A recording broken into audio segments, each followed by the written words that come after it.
Hi, this is Liz again from Sodak Gardens, and I'd like to share with you something about perennial herbs. Now, a lot of you don't want to grow things in your garden or in your house, but you can put perennial herbs right by the back door. And two that you really should have are chives and oregano. But there are two kinds of chives. One is the regular chive that you think about. It's tubular, has a beautiful tiny lavender flower that you can cut and use as a flower. And otherwise, the tubular herb is wonderful for so many things. If you think you don't like onion, use chives. It isn't quite as strong and it's got a sweeter, milder flavor.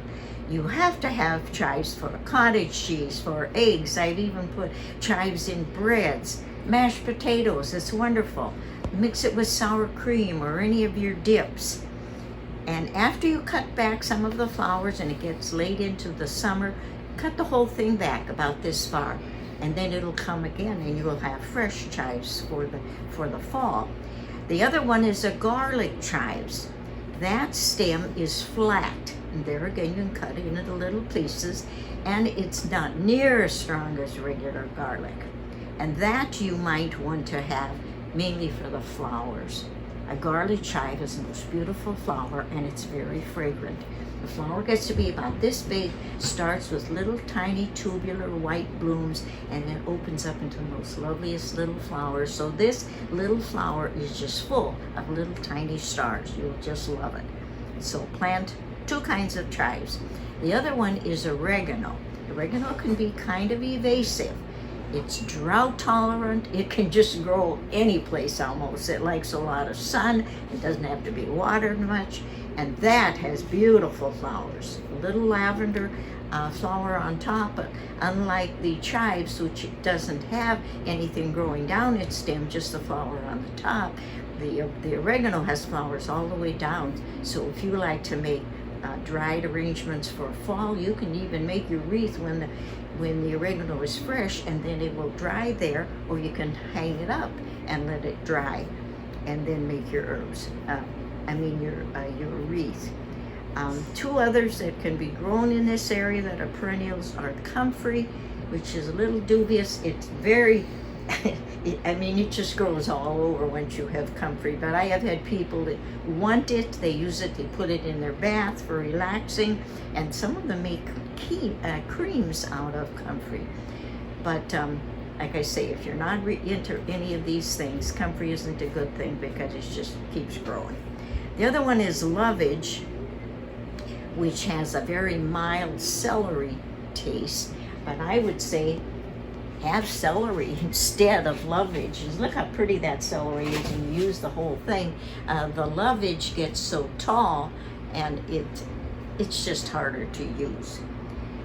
So if you don't want to have too many herbs for cooking, you can still have herbs to delight you with foliage and pretty flowers. But if you're a cook, be sure to use the garden fresh flavor, and you can be the best cook ever. Hi, now we're going to talk about herbs that are deterrent. It'll keep some of the animals away. If you plant cabbage in the garden, plant dill next to it, because dill will keep the cabbage worms away. If you like peppermint, plant lots of peppermint, and you can put it in your house to keep the spiders away, the mosquitoes, the ants, and there are hundreds of varieties of peppermint. I think that all the spiders had a convention in my cellar every fall because I had so many spiders.